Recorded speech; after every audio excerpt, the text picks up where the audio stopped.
Islam Makhachev might be the most popular fighter in the UFC right now. I think that Dustin Poirier is a black belt. But he is. He is a Brazilian Jiu-Jitsu black belt, bro. Please, brother. What do you mean, please? So what he did when he catch his arm, he go to the what is this, brother? Granby roll. Black belt? Who give him, brother? We have to check that moment. And one of the most striking things about him is the quiet confidence and respect that he holds in the fight game, especially in a league that often rewards loud and brash fighters. Dana, 60 G's, baby! He's a mostly reserved guy, but he's admired across the board, even by his opponents. So today we're breaking down 6 lessons from Islam on how to develop this deep inner confidence and respect. And still the undisputed UFC. If you're new here, this is where I make the videos that I wish existed about great warriors and leaders, breaking down the non-obvious things that they do to succeed. I won't pretend to be some expert here. If you want that, go watch Jocko or Goggins or somebody. But I study these people nonstop, and I train Muay Thai and Jiu-Jitsu as well. But enough of that, let's get into the video. The first thing Islam does well is understanding that if you want others to respect you, you first have to respect others. I know it's gonna be a tough fight because Alex real strong guy, short but strong, and he's the best fighter in the world. He was, but you know, that's why I'm not prepare myself for the easy fight. That's why it's a good experience. This doesn't mean being a people pleaser or being fake. That never works. But it's what people mean when they say real recognize real. Or the saying, you'll never meet a hater doing better than you. Only the fakes pretend like nobody else is good. The best recognize excellence when they see it. The other thing is that in order to respect others, you have to have the humility to see where you're at. You'll never make it to the top if you lie to yourself about your current skill level. And as you guys know, I love examples, so here's a big list of successful people and what they've said about their opponents or competition. If you were an alien seeing Islam for the first time, there's a couple negatives that you could point out about him. His English isn't that good, he doesn't have the charismatic personality of someone like a McGregor, and honestly, he's kind of a mouth breather. No offense, buddy, please don't kill me. But he understands that these aren't things to be insecure about. They're actually advantages that set him apart. That's why there's videos like this that have hundreds of thousands of views. Or why a lot of people say that the Dagestani guys are unintentionally hilarious because of the way they talk. And usually I try to be unbiased here, but I agree. I love these dudes. So lesson 2 is double down on your quirks. Now, this doesn't mean every weird thing about you is an advantage. If your quirk is, I get super angry all the time and harass people, like, okay, buddy, you should probably work on that. But many traits, even ones you were initially insecure about, can actually set you apart. Again, here's a list of examples of some weird quirks that have helped people become successful. Basically, if you're cool with your weird traits, other people will be too, and they'll respect you more because of it. One of the reasons people love Islam so much is that he has strong values, and more importantly, he stands up for them. And I just want to say, you see, this my belt for my coach, Khabib Nurmagomedov. Many years ago, he told me, just training hard and you gonna be champion. And I want to give this belt. Him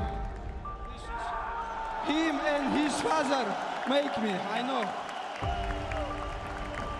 He refuses to compromise on his values ever. He'll even call out people for trying to stir up controversy, like when this reporter asked about something negative Dustin Poirier said. Не очень хорошо, агрессивно.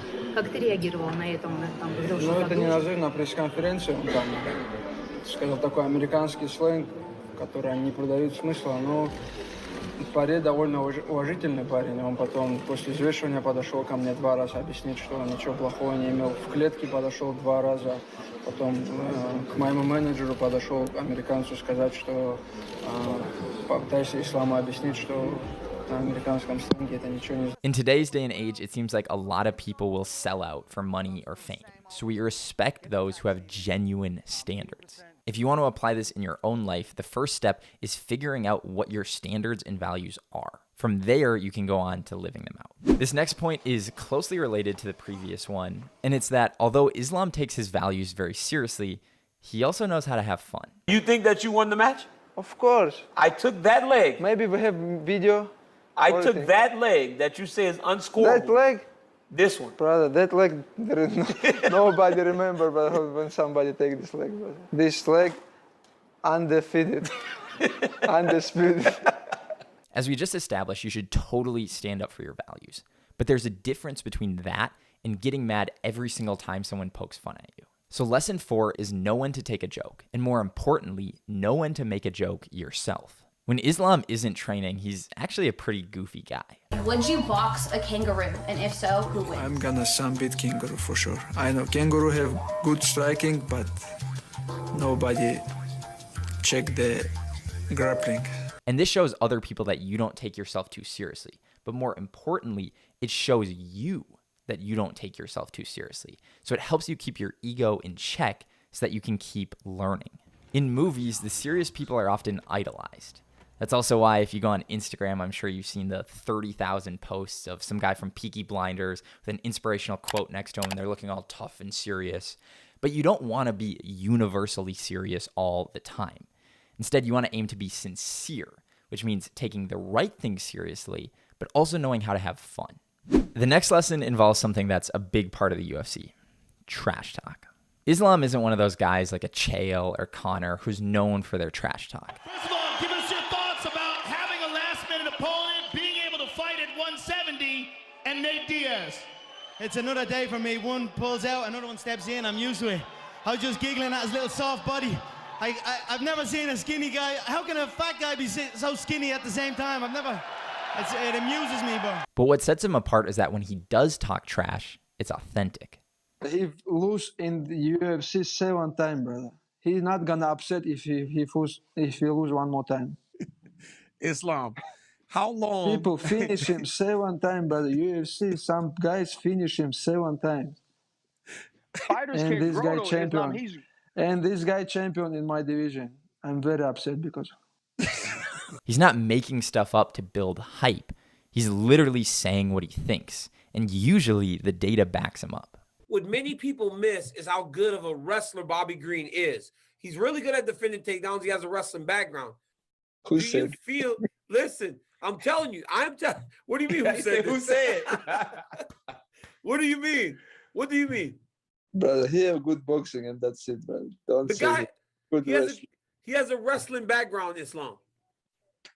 Maybe he watched some wrestling match and that's it, brother. Compare that to the other guys who you can tell are obviously just acting for the camera, and it's kind of cringy. Oh man, it represents a couple of things. It's a part of my outfit for one. Okay. 2, it's not really much, you know. It's only 60,000, not much. Cash isn't, and they say cash is trash, so it's not really anything. Plus, because he doesn't do it a lot, when he actually does, people pay attention. If you're a man of few words, those words carry more weight. Just make sure you're telling the truth with them. The 6th lesson goes hand in hand with the 5th, and it's that it's always best to let the results do the talking. If you want to build quiet confidence, part of that is having results that speak for themselves. I heard this story the other day of a guy who went to a retreat for entrepreneurs, and some of the entrepreneurs there were billionaires. Now, obviously, everyone wants to make a good impression, but he said that without exception, the billionaires were the quietest people in the room. They just sat and listened to others, and they could do that because they had nothing to prove. It was the entrepreneurs who were just starting out who talked the most about their achievements. And maybe that's what you have to do when you're starting out. I don't know. But the billionaires could afford to be quiet because they had results that spoke for themselves. Islam is 26-1, so he doesn't have to talk to draw attention to himself. He's the real deal. I'll drop a couple more examples of people who you maybe haven't heard of, but whose results speak for themselves. Those are the 6 lessons. I'll drop them here so you can review, and I'll see you next time.